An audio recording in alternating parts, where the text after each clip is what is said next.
राज्यातल्या तमाम शेतकऱ्यांच्यासाठी एक अतिशय आनंदाची बातमी आहे। राज्यातल्या शेतकऱ्यांच्यासाठी ही मोठी बातमी समोर येते। नमो शेतकरी महासन्मान निधी योजनेच्या हप्त्याला मंजुरी देण्यात आली असून नमस्कार शेतकरी बांधवांनो, आजची बातमी ऐकून तुमच्या चेहऱ्यावर होळीच्या आधीच रंग उधळले जाणार आहेत। कारण नमो शेतकरी प्लस पीएम किसान योजना एकत्र होळीच्या सणाला तब्बल 4,000 रुपये खात्यात जमा होणार का? होय, आणि सर्वात मोठी गोष्ट म्हणजे 20 जिल्ह्यांसाठी विशेष मंजुरी, जीआर जारी झाल्याची मोठी अपडेट आणि खात्यात पैसे कधी येणार याची अचूक तारीख। पण सगळ्यांना मिळणार का की काहींना वगळलं जाणार आहे? ही माहिती शेवटपर्यंत नक्की बघा, कारण मध्येच एक मोठी अट आहे। महाराष्ट्र सरकारची नमो शेतकरी महासन्मान निधी योजना आणि केंद्र सरकारची पीएम किसान योजना आता पुन्हा चर्चेत आली आहे। सरकारकडून संकेत मिळत आहेत की पीएम किसानचा हप्ता 2,000 रुपये, नमो शेतकरीचा हप्ता 2,000 रुपये असे मिळून एकूण 4,000 रुपये होळीपूर्वी खात्यात जमा होऊ शकतात। पण सगळं अवलंबून आहे तुमच्या खात्याच्या स्थितीवर। सध्या सोशल मीडियावर व्हायरल होत आहे की जीआर म्हणजे गव्हर्नमेंट रेझोल्यूशन मंजूर झाला आहे। पण खरी माहिती काय आहे? काही जिल्ह्यांसाठी निधी वितरणाची प्रशासकीय प्रक्रिया पूर्ण, जिल्हा स्तरावर लाभार्थी यादी अपडेट, ई-केवायसी पूर्ण असणे बंधनकारक। जर तुमचा ई-केवायसी पूर्ण नसेल तर तुमचा हप्ता थांबू शकतो। माहितीनुसार 20 जिल्ह्यांमध्ये लाभार्थी तपासणी पूर्ण, बँक खात्यांची पडताळणी पूर्ण, निधी हस्तांतरण प्रक्रिया सुरू। तुमचा जिल्हा यामध्ये आहे का हे तपासण्यासाठी 1. पीएम किसान वेबसाईटवर जा, 2. बेनिफिशरी स्टेटस तपासा, 3. आधार लिंक आहे का पहा। सरकारी सूत्रांनुसार होळीच्या सणाच्या आधी निधी वर्ग होण्याची शक्यता आहे, पण लक्षात ठेवा डीबीटी प्रक्रियेला 3 ते 5 दिवस लागू शकतात। काही खात्यांमध्ये उशीर होऊ शकतो। खालील कारणांमुळे हप्ता थांबू शकतो: ई-केवायसी अपूर्ण, जमीन नोंदणी मिसमॅच, आधार बँक लिंक नसणे, पूर्वीचा हप्ता रिजेक्ट। तर शेतकरी बांधवांनो, 4,000 रुपये येणार का? उत्तर आहे पीएम। पात्र शेतकऱ्यांना मिळण्याची शक्यता प्रबळ, पण सर्व अटी पूर्ण असणे अत्यावश्यक। सरकारकडून अंतिम अधिकृत घोषणा कधीही होऊ शकते, म्हणून आपल्या कागदपत्रांची पडताळणी आजच करा। शेतकरी बांधवांनो, आत्ताच जी माहिती मी सांगणार आहे ती खूप महत्त्वाची आहे। सोशल मीडियावर एकच चर्चा सुरू आहे, जीआर आला, 4,000 रुपये मंजूर, 20 जिल्ह्यांमध्ये पैसे सुरू। पण प्रश्न असा आहे की हा जीआर नेमका कोणासाठी आहे? सर्व जिल्ह्यांसाठी आहे का? आणि सर्वात महत्त्वाचं, तुमचं नाव यादीत आहे का? थोडंसं थांबा, कारण पुढची माहिती धक्कादायक आहे। जीआर म्हणजे गव्हर्नमेंट रेझोल्यूशन, म्हणजेच शासन निर्णय। जेव्हा शासन निधी मंजूर करतं तेव्हा अधिकृत जीआर काढला जातो, पण काही वेळा तो फक्त प्रशासकीय मंजुरी असतो। निधी वर्ग होण्यासाठी बँक प्रक्रिया वेगळी असते, म्हणूनच अफवांवर विश्वास ठेवू नका। माहितीनुसार काही जिल्ह्यांमध्ये लाभार्थी पडताळणी पूर्ण झाली आहे। तुमचा जिल्हा यामध्ये आहे का हे तपासा। 1. पीएम किसान वेबसाईटवर बेनिफिशरी स्टेटस तपासा, 2. आधार ऑथेंटिकेशन, 3. ई-केवायसी कंप्लीटेड आहे का पहा, 4. बँक खातं सक्रिय आहे का। जर या 4 पैकी एक जरी प्रलंबित असेल तर तुमचा हप्ता थांबू शकतो। सध्या सरकारकडून डिजिटल पडताळणी कडक करण्यात आली आहे। जमीन रेकॉर्ड मिसमॅच, नावात स्पेलिंग फरक, डुप्लिकेट लाभार्थी यामुळे अनेकांचे हप्ते अडकले आहेत। जर तुमच्या गावात काही जणांना आधीच मेसेज आला असेल तर ते याच कारणामुळे असू शकतं।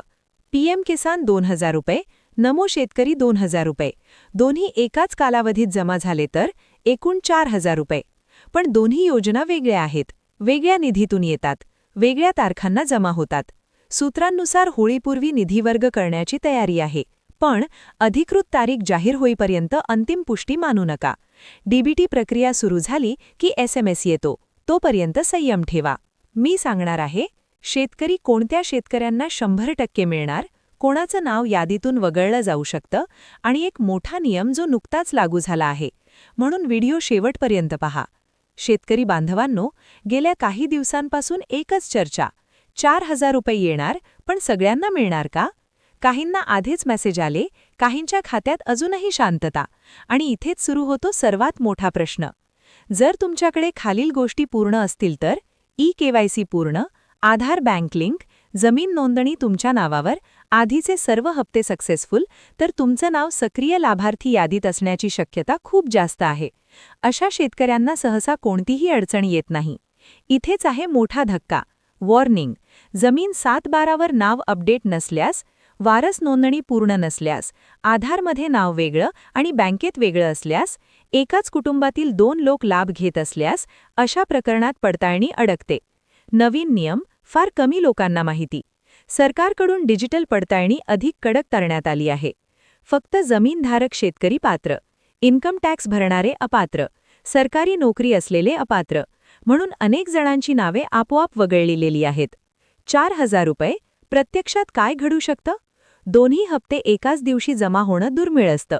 कधीकधी पहिला 2,000 येतो, दुसरा 3 ते 4 दिवसांनी येतो. म्हणून खातं नियमित तपासा.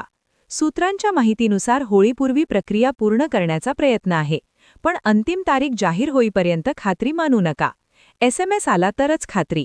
शेतकरी बांधवांनो, सगळ्यात मोठा प्रश्न आता एकच आहे: पैसे आले का नाही? अनेक जण वाट पाहत आहेत SMSची, पण कधीकधी SMS येत नाही आणि पैसे खात्यात आलेले असतात. म्हणून आज मी सांगणार आहे, मोबाईलवरून कसं तपासायचं, SMS न आल्यास काय करायचं आणि पेमेंट अडकलं असेल तर उपाय काय. शेवटपर्यंत नक्की बघा. PM किसान स्टेटस तपासणी. 1. मोबाईलमध्ये Google उघडा. 2. PM किसान बेनिफिशरी स्टेटस सर्च करा. 2. अधिकृत वेबसाईट उघडा. 3. आधार नंबर किंवा मोबाईल नंबर टाका. OTP व्हेरीफाय करा. त्यानंतर तुम्हाला दिसेल, शेवटचा हप्ता जमा झाला का, पेंडिंग आहे का, रिजेक्टेड आहे का. जर पेमेंट प्रोसेस्ड दाखवत असेल तर पैसे DBTमध्ये पाठवलेले आहेत. शेतकरी स्टेटस तपासणी. नमो शेतकरी योजनेचं स्टेटस राज्याच्या अधिकृत पोर्टलवर तपासता येतं. तिथे अर्ज क्रमांक, आधार क्रमांक, जिल्हा निवड, स्टेटसमध्ये अप्रूव्ड दिसत असेल तर हप्ता मंजूर आहे. SMS न आला तरी ATM मिनी स्टेटमेंट काढा. मोबाईल बँकिंग ॲप तपासा. बँकेत जाऊन पासबुक अपडेट करा. DBT ट्रान्सफर असा उल्लेख दिसेल. पेमेंट फेल्ड दिसत असेल तर कारणं असू शकतात: 0. आधार लिंक नाही, 0. Bank account inactive, 0. Name mismatch, 0. IFSC चुकीचा. उपाय: 0. बँकेत जाऊन आधार लिंक करा, 0. eKYC पूर्ण करा, 0. ग्रामसेवकाकडे पडताळणी करा. 90% लोकांची मोठी चूक. अनेक शेतकरी फक्त SMSवर अवलंबून राहतात, पण SMS कधीकधी उशिरा येतो, नेटवर्क प्रॉब्लेममुळे येत नाही, मोबाईल नंबर अपडेट नसतो. म्हणून स्वतः तपासणी करणे आवश्यक. मोठी सावधगिरी. काही ठिकाणी फेक मेसेज येत आहेत. लिंकवर क्लिक करा, OTP द्या, नोंदणी अपडेट करा. हे पूर्णपणे फसवणूक असू शकते. कोणालाही OTP देऊ नका, अनोळखी लिंकवर क्लिक करू नका, फक्त अधिकृत वेबसाईट वापरा. शेतकरी बांधवांनो, सरकारी योजना तुमच्या हक्काच्या आहेत, पण योग्य माहिती असणे तितकेच आवश्यक आहे. अफवांपासून दूर राहा. अधिकृत माहितीवर विश्वास ठेवा. व्हिडिओ लाईक करा, चॅनल सबस्क्राईब करा आणि शेतकरी मित्रांना शेअर करा.